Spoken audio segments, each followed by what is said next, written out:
오늘은 85문이에요. 85문. 제가 읽고 우리 함께 답해 보겠습니다. 교회의 권징을 통해서 어떻게 천국이 닫히고 열립니까?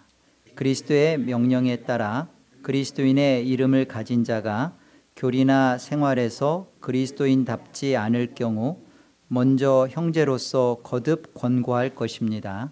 그렇지만 자신의 오류나 악행에서 돌이키기를 거부한다면 그 사실을 교회 곧 치리회에 보고해야 합니다. 그들이 교회의 권고를 듣고도 돌이키지 않으면 성례에 참여함을 금하여 성도의 사귐 밖에 두어야 하며 하나님께서도 친히 그들을 그리스도의 나라에서 제외시킬 것입니다. 그러나 그들이 참으로 돌이키기를 약속하고 증명한다면 그들을 그리스도의 지체와 교회의 회원으로 다시 받아들입니다. 교회의 권징에 대해서 네 가지를 얘기하고 있어요. 첫째는 그 권징의 대상, 둘째는 권징의 절차, 셋째는 권징의 약속, 그리고 마지막 권징에 대한 중요성을 얘기하고 있습니다. 한번 여러분이 우리 같이 한번 답을 읽었지만 이 순서에 따라서 다시 한번 들여다보죠. 교회의 권징이 어떻게 천국을 닫고 또 여는가에 대해서 첫 번째 권징의 대상을 보세요. 그리스도의 명령에 따라 그리스도인의 이름을 가진 자, 교리나 생활에서 그리스도인답지 않을 경우, 권징의 대상이 누구예요?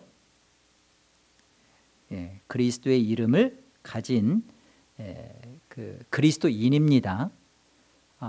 그러니까 예수를 그리스도로 고백하고 또 이제 교회의 권징이니까 그 교회에 그리스도를 머리로 하고 한 몸으로 지체로 있는 형제를 말하는 거예요.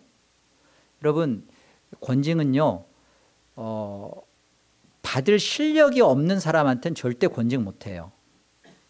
첫째 조건은 뭐냐면 그가 예수를 만났어야 되고 예수를 주와 그리스도로 갖고 있어야 돼요. 그리고 교회에 등록된 성도여야죠. 그러니까 출석 성도는 절대 권징하지 않습니다. 여러분, 권징 안 받으려면 그냥 출석교로 있으면 돼요. 등록 성도라는 그 고백 속에는 내가 이것을 다 가졌다는 거예요. 내가 그리스도인이고 내가 이 교회의 권징의 대상이다라는 게 이게 등록 성도라는 말이에요. 그죠? 첫째가. 그런데 그리스도인의 이름을 가진 자로서 교리나 생활에 그 그리스도를 가진 자답지 않은 사람, 그리스도인인데 그리스도인답지 않는 거예요.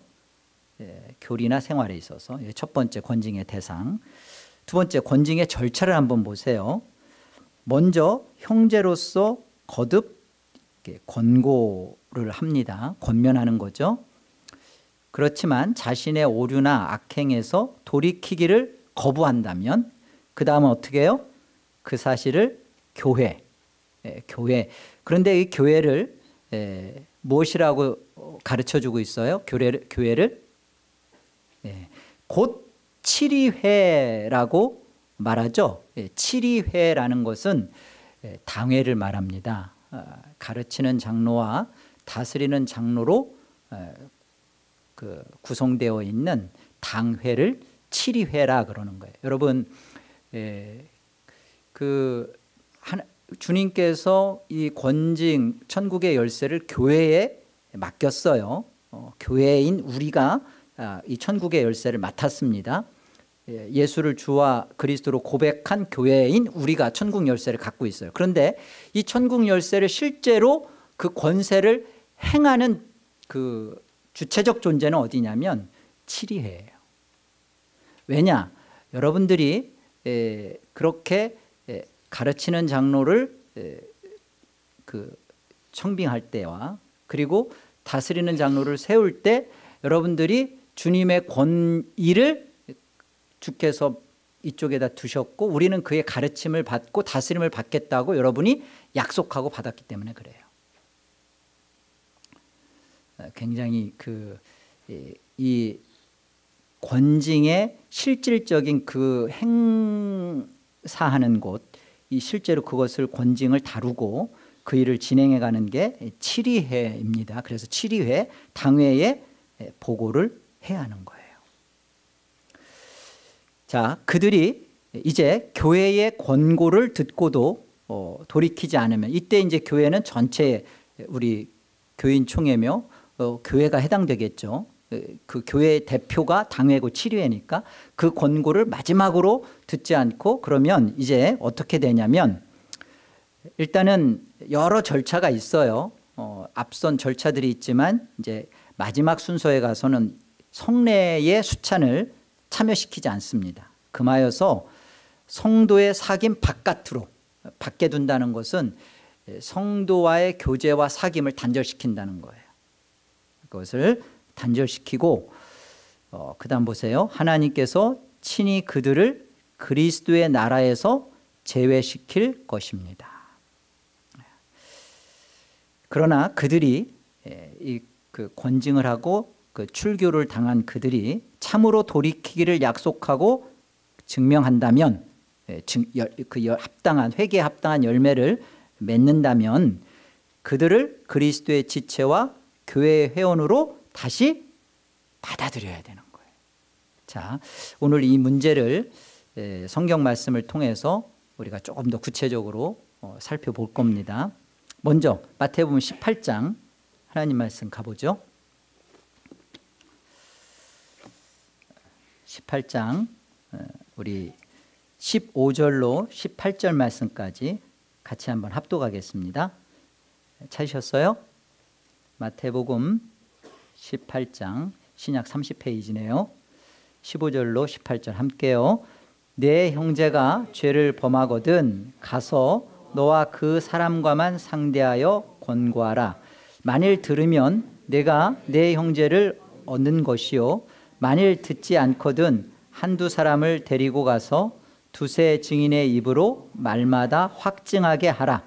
만일 그들의 말도 듣지 않거든 교회의 말하고 교회의 말도 듣지 않거든 이방인과 세리와 같이 여기라. 진실로 너희에게 이르노니 무엇이든지 너희가 땅에서 매면 하늘에서도 매일 것이요 무엇이든지 땅에서 풀면 하늘에서도 풀리리라. 여기 15절은 그 권징의 대상을 말하고 있어요. 권징의 대상이 네 형제가 죄를 범하거든 그렇게 돼 있죠.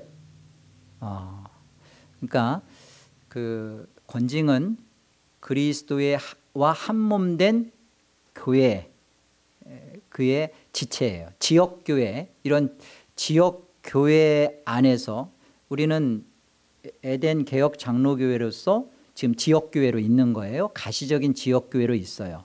여기에 우리가 한 등록 성도로서 우리가 한 형제입니다. 한 형제예요. 정말 그리스도의 피를 같이 갖게 된 정말 천국의 형제들이고 진리의 형제 자매들이에요. 우리가 한 형제입니다.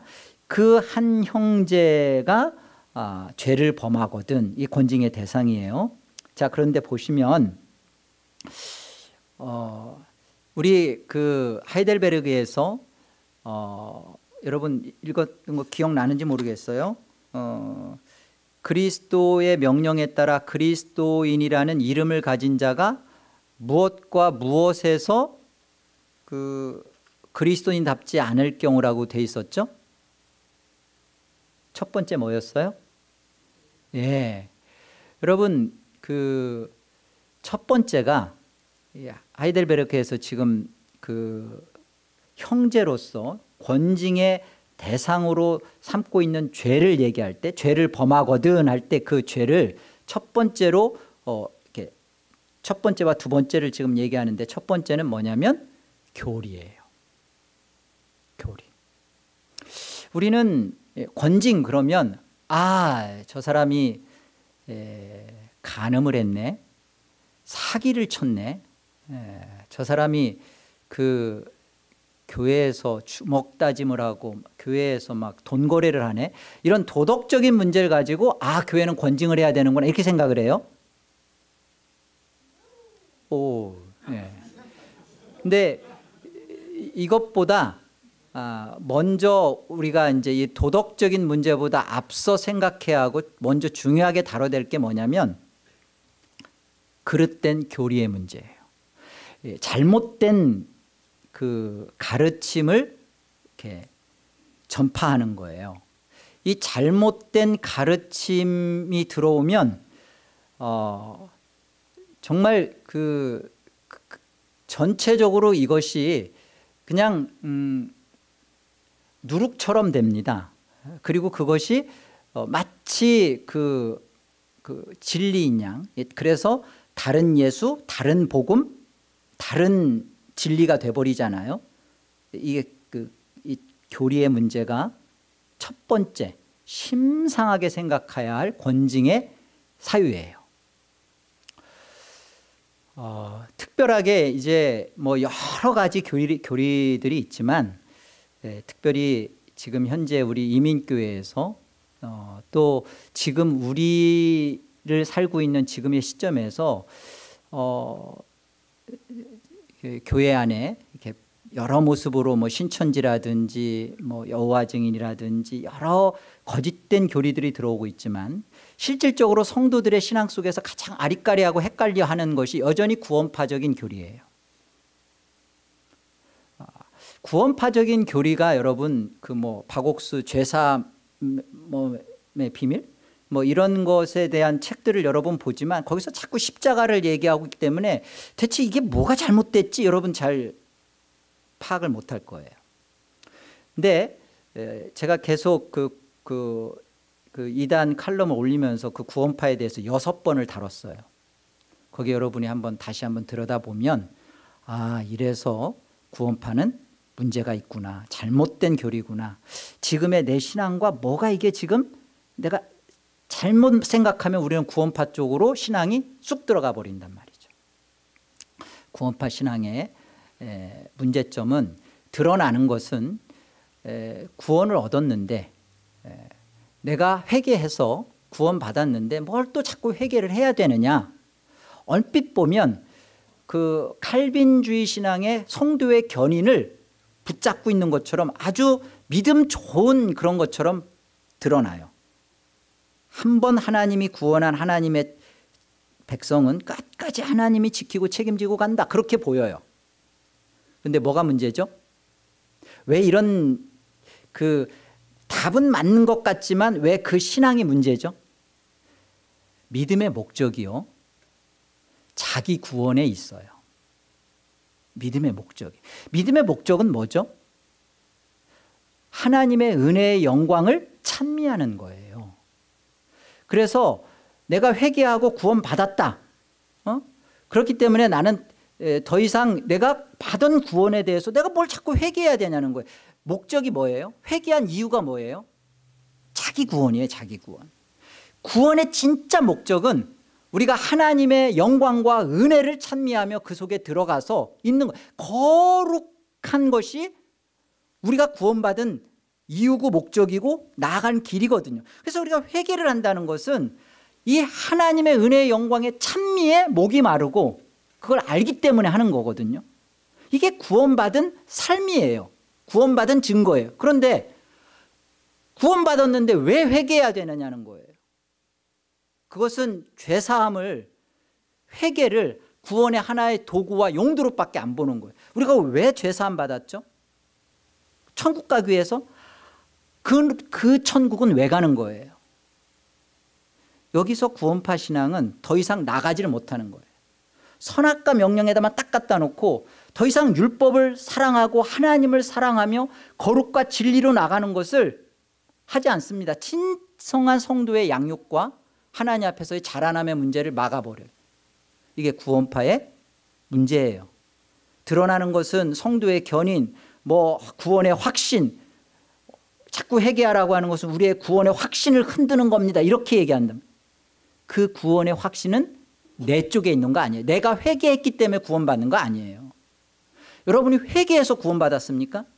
하나님의 은혜로 구원받았죠. 그렇기 때문에 우리는 계속 회개할 수밖에 없는 거예요.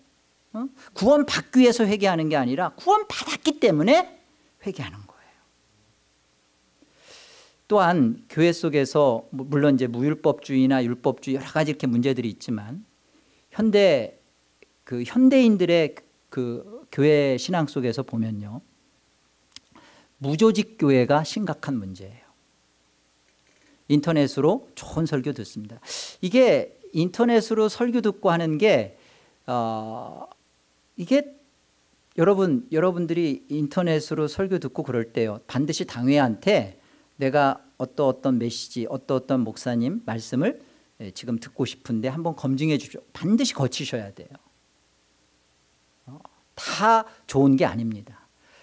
그리고 그렇게 자꾸만 그 인터넷 같은 데서 막 이렇게 그 설교 듣고 예배하고 또 뭐 온라인으로 뭐 선교원금도 보내고 뭐 그렇게 하더라고요. 뭘 인정하지 않는 거죠? 조직교회를 인정하지 않는 거예요. 가시적인 교회 안에 가르치는 장로와 다스리는 장로, 목사와 장로와 집사를 두고 하나님께서 이 교회를 다스려 간다는 것을 인정하지 않는 거예요. 내가 좋은 설교 들으면 되지. 내가 왜 교회 가가지고 깊숙이 들어가가지고 왜 내가 싫은 소리 들고 보기 싫은 사람 얼굴 보고 왜 내가 그런 거 하냐는 거죠. 이 무교회주의 또는 무조직, 특별히 무교회주의가 문제는 이 무조직 교회예요. 그러면 여러분 서신서 진짜 그거 다 성경 다 버려야 돼요. 못 읽어요. 있잖아요. 에베소 4장 11절에 보면 하나님이 목사 곧 교사와 다 직분자들 다 두잖아요. 무조직 교회 이런 문제들, 이 교리적인 문제들이 먼저 권징의 대상이고요. 뭐 따지려면 한두 가지가 없지만 그건 접어두고, 그리고 여기 그 교리나 그리고 또 어디에서? 생활에서.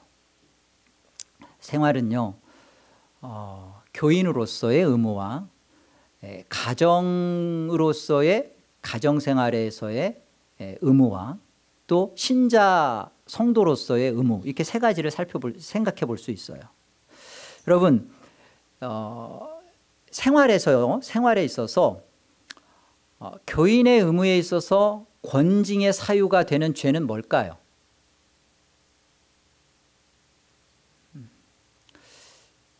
주일 예배라고 우리가 구별하여 특별히 예배자로서 예배를 소홀히 여기는 거예요. 뭐 우리 그 믿음의 선진이었던 그 주기철 목사님이 신사참배 반대하고 그랬던 건 아시죠? 그리고 그 교회에 조만식 장로님이라고 나이가 훨씬 아버지 뻘이고요, 장로님이셨고 늘 이렇게 주기철 목사님을 아들처럼 아끼고 사랑하셨어요. 근데 한 번은 이제 그 애국 활동을 조만식 장로님이 그때 한참 그 애국 활동을 하시고 그러니까 주일날 아침인데 그 애국적인 일로 손님이 찾아와서 그만 얘기하다가 주일 예배 시간을 좀 놓치셨어요. 조금 늦게 오셨어요. 근데 주기철 목사님이 설교 중에 조용히 들어오셨습니다. 이때 주기철 목사님이 조만식 장로님 의자에 앉지 말고 서 계시라고. 그래서 예배 시간 내내 조만식 장로님이 서서 예배를 드리셨어요. 이제 다 끝나고 이제 축도 후에 주기철 목사님이 조만식 장로님이 오셔서 마무리 마지막 기도를 하시겠습니다 해서 단상에 올라와서 기도를 하셨습니다. 하나님 아버지, 제가 하나님 그 예배를 이렇게 소홀하게 생각했던 죄인입니다. 용서해 주십시오. 제가 애국한다고 하나님의 부름과 하나님에 대한 만남에 대해서 너무나 경홀히 여겼습니다. 그리고 하나님의 종의 마음을 이렇게 아프게 해서 제가 그 하나님의 말씀을 온전히 흘러가지 못하도록 했던 죄인입니다. 그리고 은혜를 받고 있는 성도들의 마음을 다 다치게 했습니다. 용서해 주십시오 하고 우셨어요. 그래서 성도들이 다 그 기도를 듣고 목사님으로도 시작해서 온 성도가 같이 회개하며 용서를 서로 받으며 그런 일화가 있어요. 일화가. 여러분 그 예배에 습관적으로 물론 이제 이렇게 그냥 무단결석하는 것은 이제 뭐 그건 말할 가치도 없죠. 여러분 예배에 여러분 무슨 일이 있어서 빠지게 될 경우에는 반드시 당회에 얘기를 하셔야 됩니다. 뭐 그냥 동산 누구한테 슬쩍 아는 사람한테 슬쩍 얘기하고 슬쩍 빠지면 안 돼요. 반드시 당회에 얘기해서 못 오게 되는 사유가 이번에 같이 가족이 여행을 갑니다. 그러면 여행 갈 수 있어요. 휴가 갈 수 있어요. 목사도 휴가 가니까 갈 수 있어요. 그러면 그 휴가 가는 곳에 가서 그 어떤 예배는 주일날 당할 거 아니에요. 만날 거 아니에요. 그러면 그 근처에 바른 말씀을 증거하고 바르게 하나님을 예배하는 교회가 어디 있는지를 좀 알아봐 주십시오. 같이 찾고 그 교회 가서 예배하고. 여러분 여행 간다고 휴가 간다고 예배 안 할 거예요? 반드시 여러분들 이 부분을 나누셔야 돼요. 그리고 무단 이렇게 아무런 얘기도 없이 그냥 그 자꾸 결석을 하는 거잖아요. 한 번, 두 번. 이건 교회의 권징 사유입니다. 그리고 예배 지금 좀 조만식 장로님 얘기도 했지만 그런 경우도 장로님도 일으켜 세우는 판에 습관적으로 예배 시간에 늦게 우리가 예배하기로 정한 시간이 있어요. 특별히 예배로의 부름. 하나님은 영이시니 예배하는 자 영과 진리로 예배할지니라라는 것은 다른 게 아니라 하나님이 우리를 불러내시는 거예요. 하나님의 초청이에요. 하나님이 와서 딱 기다리고 삼위 하나님께서 불러내는데 하나님은 와 계신데 나중에 자기가 이렇게 슬그머니 자기가 하나님보다 높죠. 습관적으로 예배 시간에 늦게 오는 것, 예배를 소홀히 하는 겁니다. 하나님의 말씀을 듣는데 여러분 습관적으로 수면에 취하는 거, 피곤하여 잠깐 졸 수는 있어요. 그런데 제가 단에서 복음을 전하다 보면요, 시작할 때부터 눈 감고 끝날 때까지 눈 감고 계신 분이 계셔요. 여러분 잘 모를 거예요. 여기서 앞에서 보면요 다 보여요. 고개 숙이고 내내 고개 숙이고 고개 안 들고. 여러분 제가 원고 설교를 안 하는 이유가 있어요. 제가 원고 설교를 처음에 초창기에 전도사로 시작할 때는 원고 다 썼습니다. 그리고 제가 글을 이제 와서 말하는데 쓰면 또 써요. 그런데 제가 써보니까 아래만 보고 읽더라고요. 내가 내용은 좋아요. 해볼까요? 그런데 문제는 아이 컨택을 못하는 거예요. 성도들을 못 보는 거예요. 그래서 저도 처음에 요약 원고 안 하고 요약 설교하는데 전 되게 힘들었어요. 제가 머리가 좋아서 이걸 다 아는 게 아닙니다. 이걸 몇 번이고 일주일 내내 제가 적어도 이 설교를 끝내놓고 나서는요, 이걸 몇 번이고 제 머릿속에서 굴려요. 그러니까 안 보고 하는 거죠. 제가 크게 벗어나지 않아요, 본문에서. 제가 지금 이걸 갖다가 저 EM 뭐 필요하다고 해서 원고 달라고 해서 제가 주거든요. 그런데 많이 안 벗어나요. 그러니까 여러분 예배에 대해서 여러분이 말씀을 증거하는 복음 증거자와 여러분이 아이 컨택을 한두를 제외하고는 우리 교회는 예배에 드리는 태도와 자세가 참 좋습니다. 너무나 좋아서 제가 긴장감을 느껴요. 여기서 딴소리를 못 하겠어요. 뭐 딴소리를 하면 그냥 금세 그냥 그 짱돌 던질 것 같아가지고 뭐 제가 텐션이 커요. 여러분들이 너무나 그 뭔가 하나하나 말씀도 흘리지 않고 들으려고 하는 그런 그 말씀 듣는 자세가 너무들 좋으세요. 이 예배자의 문제가 그 중요한 문제고요. 또 교회 내에서 합당하지 못한 말과 행동을 하는 것도 이것도 권징의 사유입니다. 이를테면 정말 그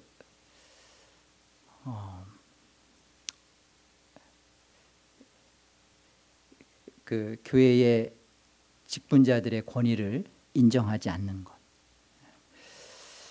심지어 저희 교회를 물론 이제 나가셨지만 그분은 저희가 마지막 가서 이렇게 당회 가서도 권면할 때도 그러셨어요. 당회가 왜 필요하냐는 거예요. 목사가 왜 있어야 되는 거예요. 돌아가면서 설교하면 되지.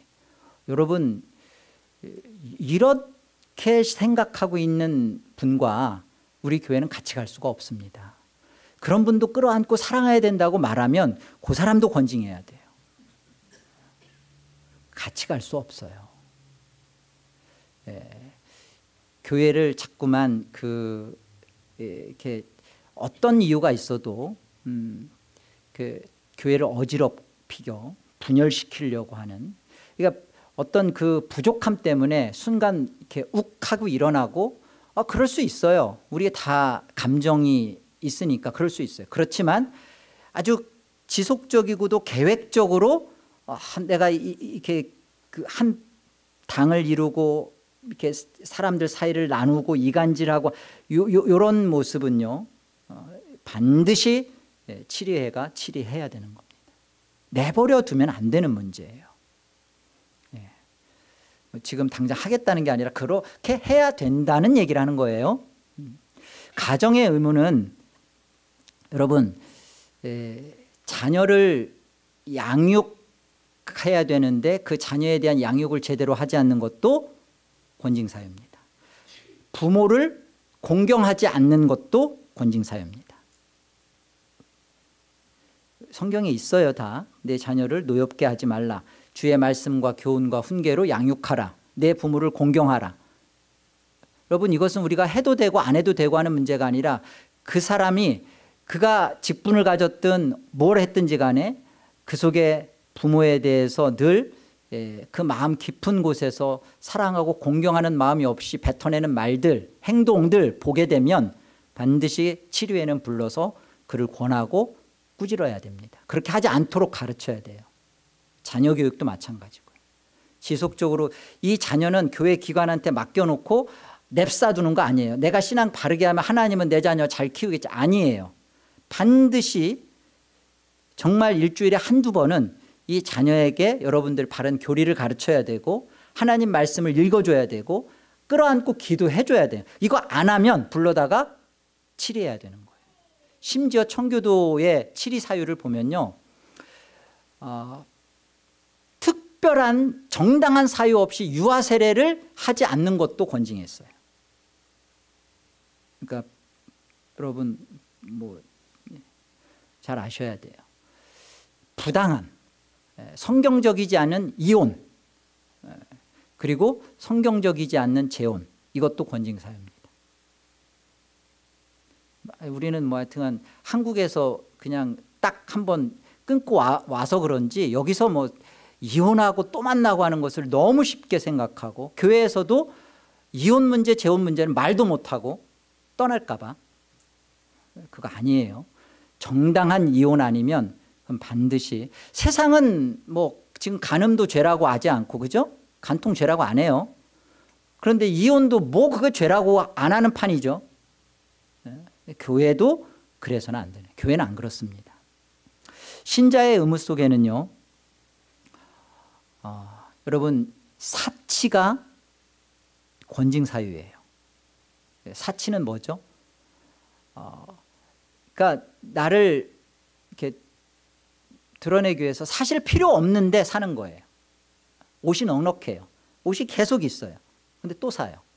필요 없는 뭘 자꾸만 이렇게 탐닉해요. 음식 이렇게 백화점에 아이쇼핑하는 문제, 이런 거 다 마찬가지. 오락, 게임, 이거 권징사유입니다. 신자의 의무 중에 이 부분만 여러분 잘 이해하면 돼요. 중독의 문제. 여러분 운동, 스포츠, 스크린 그거 하면 안 된다, 그렇진 않아요. 땀을 흘리고 그다음에 여러분 뭐 필요하면 좋은 드라마 보세요. 그것까지 드라마 보는 것까지 해서 막 그러지 않아요. 그런데 이게 중독이 돼 있으면 권징받아야 돼요. 그거 안 하면 못 견디는 거예요. 축구할 수 있죠. 근데 안 하면 막 온몸이 부들부들 떨려. 그거 생각하느라고. 주일날 아침에 축구를 한 판 보고 와야 돼. 안 보고 오면 그 예배 말씀이 안 들어와. 은혜가 안 돼. 중독된 거예요. 여러분, 술과 담배도 그 자체가 죄 아닙니다. 커피는 뭐 기호식품 다 아닌가요?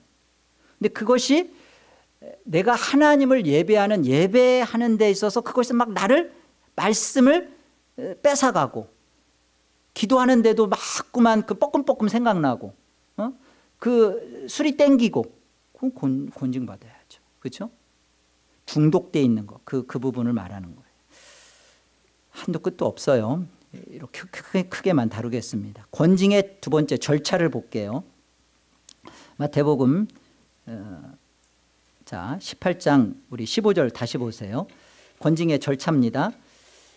내 형제가 죄를 범하거든 이 교리와 생활에서 죄가 드러나거든 가서 너와 그 사람과만 상대. 먼저 첫 번째는요 개인적이에요. 개인적인데 그 상호 서로 둘만 그 문제를 아는 당사자들만 먼저 찾아가서 권고하는 겁니다. 권면하고 그걸 서로가 말하는 거예요. 여러분 일단 이 부분 생각하셔야 돼요. 형제의 죄가 드러났는데 말을 안 하는 것이 성경적이고 옳다라고 생각하면 틀린 거예요. 그 사람은 말을 안 하는 사람 어떤 사람이냐면요, 그리스도로부터 용서의 은혜를 정말로 가슴에 갖고 있지 않은 사람이에요. 내가 그리스도로부터 용서받은 사람이다, 내가 그리스도의 은혜와 용서를 갖고 있는 사람이다, 그러면 그 자신의 죄사함의 용서를 받은 자는 반드시 형제에 대하여 죄가 드러나면 그 형제의 죄에 대하여 권고하는 거예요. 왜? 그도 그리스도의 용서를 받고 또 나에게 어떤 상처를 주고 아픔을 줬더라도 그것도 나도 그를 용서하기 위해서 말 안 하고 덮어놓고 가는 게 아니라 그를 위하여 하는 거예요. 그러니까 돕는 것이, 말을 하는 것이. 여러분 대부분 교회 안에서 그래 말하면 속상하고 서로 감정만 상하고 안 좋아, 굉장히 신앙적인 것 같지만 아닙니다. 성경적인 건 뭐냐면 그 사람에게 있어서 교리나 생활에 있어서 지금과 같이 이런 모습들이 여러분이 봤잖아요. 옳지 않은 것을 보았잖아요. 그러면 조용히 기도하고 찾아가서 얘기를 해줘야 되는 거예요. 이게 옳은 거예요. 성경이 지금 말하는 거예요. 그리고 그 다음에 보세요. 그런데 만일 들으면 그 형제를 얻는 거라 이렇게 돼 있고 16절 만일 듣지 않거든 한두 사람을 데리고 가서 두세 증인의 입으로 말마다 증참케 하라. 이렇게 말로 다시 한번 두세 사람을 가지고 맞아. 아니 네 생각만 그렇잖아. 그런데 아니라는 거. 두세 사람이 다 그렇게 당신의 그런 모습을 보았거나 그것이 옳지 않음을 얘기할 수 있는 두세 사람과 같이 가고요. 17절 만일 그들의 말도 듣지 않거든 교회에 말하고. 이때 교회에 말하는 것은 와서 막 사람들한테 떠벌리라는 게 아니라 당회에 말하는 거예요. 치리회에 말하고 교회 이제 당회가 찾아가서 또 아니면 불러서 얘기하면 그 말도 듣지 않거든 어떻게 하라고요? 이방인과 세리처럼 여기라는 말은 뭔 소리일까요? 사실은 이렇게 출교하라는 거예요. 이게 무슨 말이냐면 아까 우리가 하이델베르크에서 말한 것처럼 성도의 사귐 바깥에 두라는 겁니다. 이방인과 세리는 그들은 복음을 다시 들어야 할 자예요. 그러니까 출교라는 것은 그냥 교회 밖으로 물론 이제 내쫓는다라는 의미지만 무슨 의미냐면 복음을 아예 모르는 사람처럼 둬야 되는 거예요. 복음을 모르니까 세상 가치관과 세상의 것을 가지고 막 말할 수 있잖아요. 그러니까 아직 성도가 아닌 거예요. 그러니까 성도의 교제 안으로 그를 들이지 않는 거예요.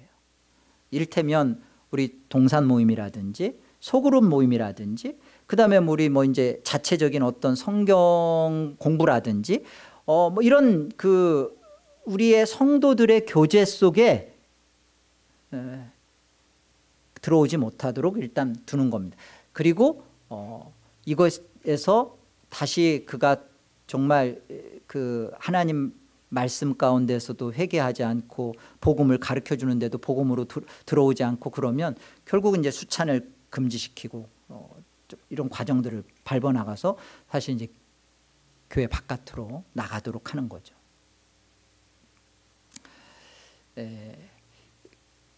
그렇게 이렇게 이방인과 세리처럼 여기라는 것은 그가 다시 한번 내가 복음을 모르는 자구나, 내가 복음을 들어야 할 자구나라는 것을 생각하도록 하라는 거예요. 응? 돕는 겁니다, 사실은. 그래서 우리가 이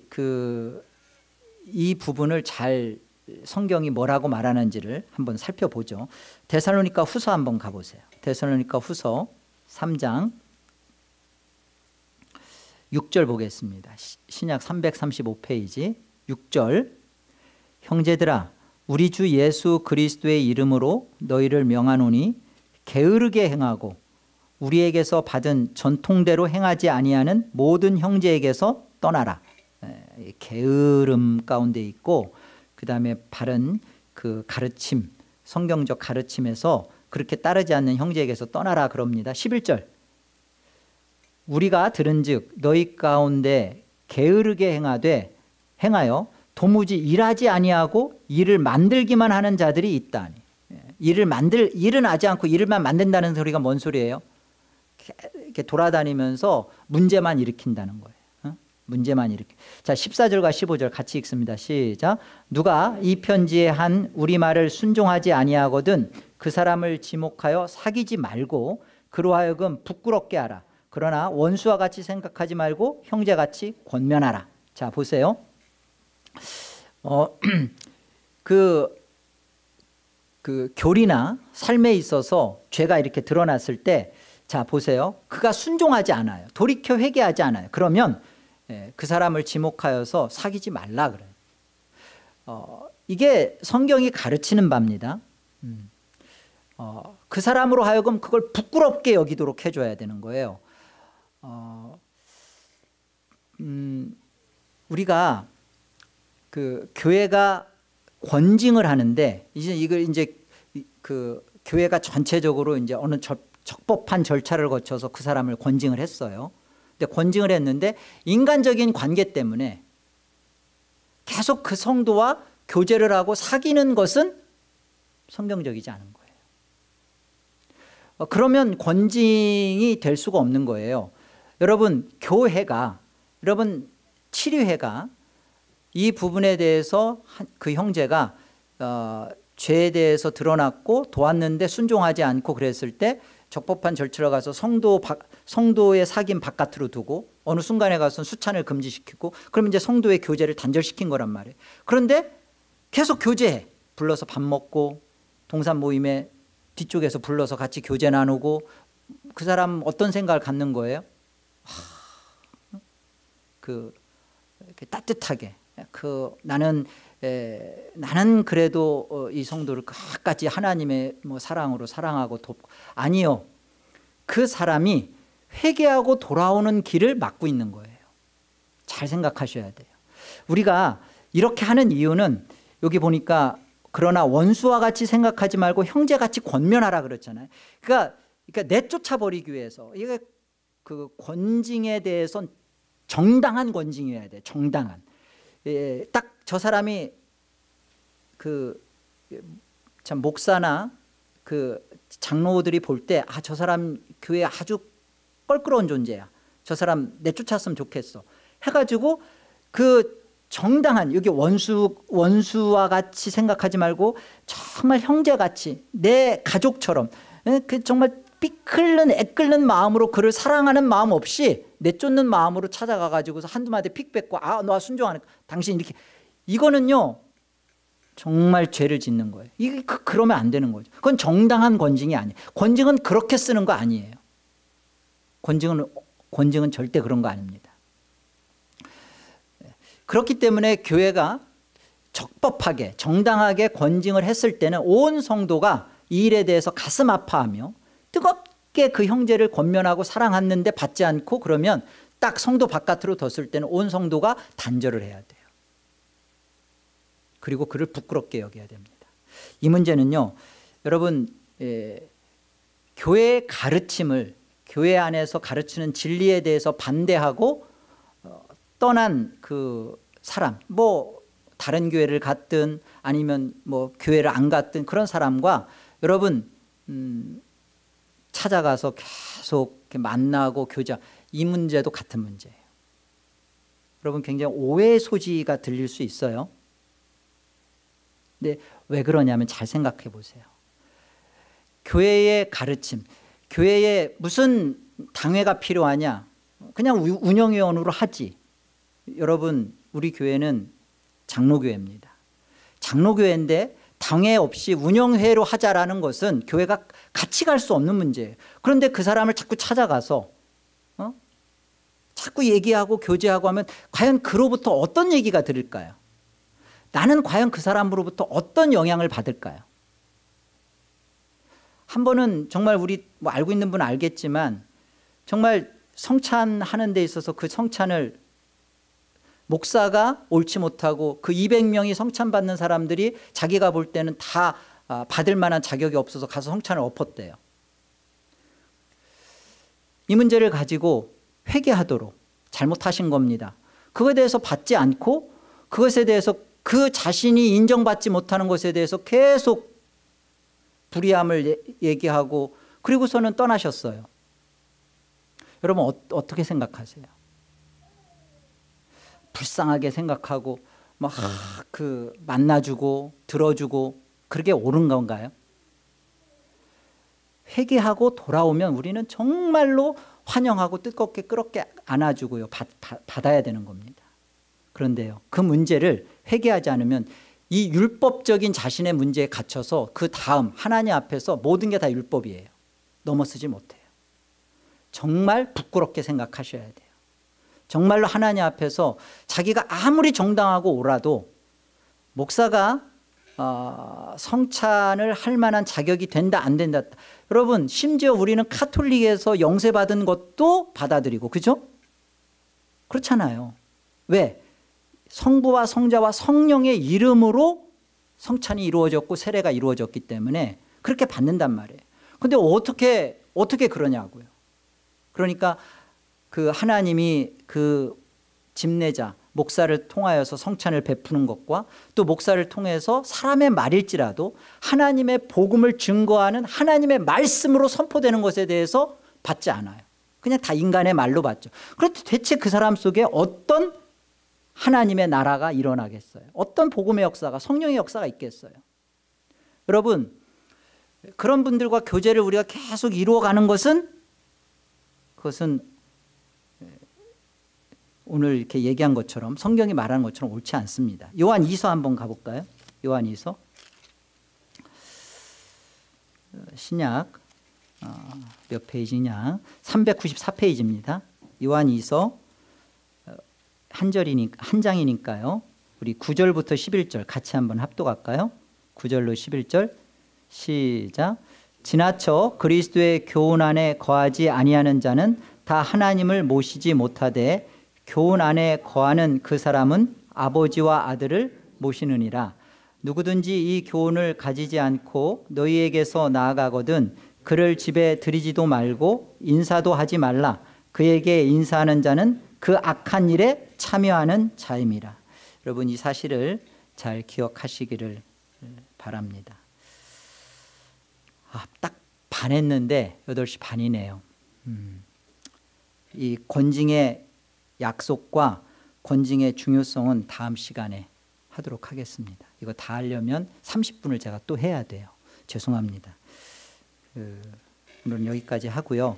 일단 우리가 오늘 생각해야 될 것은 이제 앞부분만 들었기 때문에 여러분 오늘 저녁에 가가지고 시험에 들 수 있어요.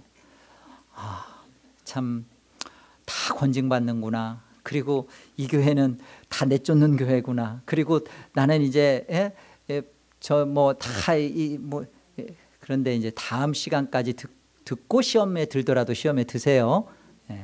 다음에 권징의 약속과 권징의 축복, 그리고 권징이 왜 중요한가를 잘 다루면 지금 앞부분에 왜 이런 얘기들을 해야만 했는지를 여러분 조금 더 이해해 주실 수 있을 겁니다. 혹 여러분이 오늘 말씀을 통해서 제가 참 무거운 말이에요. 딱딱하고 그리고 여러분들 하여금 불편케 하는 오늘날 현대교회의 권징, 어느 교회가 권징하나요? 아니 요즘은 다 그냥 성도 하나가 오면 손님은 왕이다. 그래가지고 그냥 어떻게든지 그런 판에 아니 교회가 여기 아니면 없어 하는 판이 지금의 현대교회인데, 근데 왜 권징을 우리가 지금 배우고 또 에덴 개혁교회는 왜 이걸 가르친다는 것은 이런 가르침에 맞는 곳으로 우리가 하겠다는 거잖아요. 여러분 하겠다고 지금 가르치는 겁니다. 이렇게 이런 부분을 왜 해야 되는가? 여러분 이렇게 하는 것이 내 안에 아픈 그 썩은 부분을 도려내고 새살이 돋게 하는 게 건강을 지키는 거예요. 교회 안에 등록 성도들이요, 여러분이 진정한 그리스도인이시라면 정말 불신자와 같은 그리스도인답지 않은 자들이 여기에서 못 견뎌야 돼요. 자꾸만 치리에서 그 일을 행사해야 돼요. 정말 싫은 소리를 감수하면서 그를 위해 기도하고 찾아가서 그를 회개하도록 돕고하는 이 수고를 당회가 해야. 당회는 다른 거 하는 거 아니에요. 당회는요 정말 이거 하는 거예요. 영혼을 감독하는 거예요. 그리고 정말 하나님 말씀대로 잘하고 있는지를 살피는 것이고, 성도들의 삶, 가정, 교인 생활에서 정말 바르게 되고 있는지를 살피고 하는 이 일을 해야 되는 거예요. 이 일만 해도 정신이 없어요. 이 일을 안 하니까 당회가 자꾸 집사회에 넘나들고 집사들하고 이렇게 자꾸만 부딪히고 그러는 거예요. 당회는 이 일을 열심히 감당하고, 또 에덴교회가 이제 우리가 개혁교회로서 이 개혁교회의 바른 세 가지의 표지, 이것을 저희가 붙들고 있고, 바른 말씀을 선포되고 성례가 신실하게 시행되고 권징이 정당하게 이루어지는 그런 교회. 여러분 다른 교회는 모르더라도 이 미주에, 이 LA에 정말 한 교회 정도면 정말 권징이 있는 교회가, 한 교회 정도가 있어야 되는 교회가 있다면 저는 에덴 개혁장로이기를 바랍니다.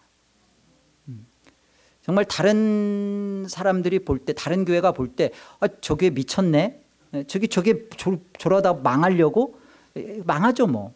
예수를 여러분 정말로 제대로 믿으면 망하고 싶어도 그리스도 안에서 망하면요 하나님 안에서 흥하는 거예요. 그리고 정말 우리가 예수 때문에 한번 망해보는 그런 교회가 되면 좋잖아요. 하나님의 앞에 섰을 때 정말 에덴 개혁장로교회는 뭐 수천 수만 명 이룰 교회는 못 되는 것 같아요. 제가 너무 버벅거려 가지고. 이게 아예 그러지 못할 거면 하나님 앞에 분명한 정당한 교회로서, 살아있는 교회로서 저와 여러분이 그 하나님 앞에 온전히 섰으면 합니다. 이게 여러분들이 보호받는 길이에요. 목사가 또 장로가 그냥 한 사람만 오면 어떻게든지 그냥 그 사람의 신앙과 상관없이 막 숫자만 채워가고 막 그렇게 하잖아요. 그리고 그 사람 입맛에 맞는 설교해주고, 그리고 입맛에 맞는 뭐 프로그램 하고 그러면 여러분들이 외로워져요.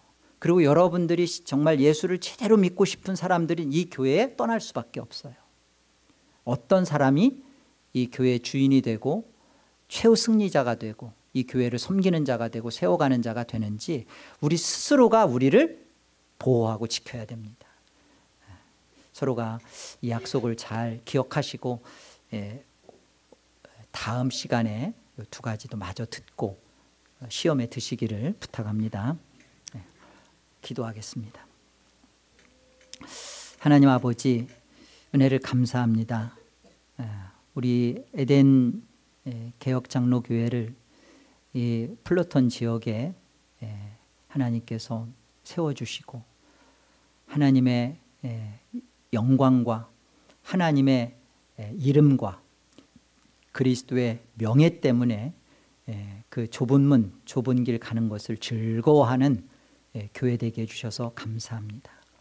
하나님, 많은 사람들이 이 교회를 통해서 자기의 기쁨을 추구하고 자기의 행복을 채워가는 이때, 하나님, 우리는 하나님의 영광과 하나님의 이름과 하나님의 명예 때문에 내 자신을 십자가에 못 박으며 나를 포기하며 부정하는 삶을 살려고 합니다.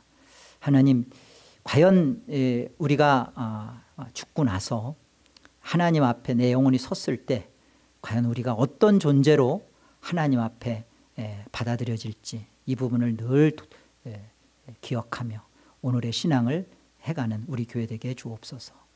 에덴 개혁 장로교회를 하나님 이제까지 붙들어 주신 것처럼 앞으로도 지켜주시고 붙들어 주셔서 이 안에 속한 모든 권속들이 이 주님의 이 은혜 속에서 하나님을 사랑하며 주님의 은혜를 받으며 하나님의 자녀답게 성도답게 거룩하게 지어져가는 놀라운 복을 마음껏 누리게 하여 주시옵소서.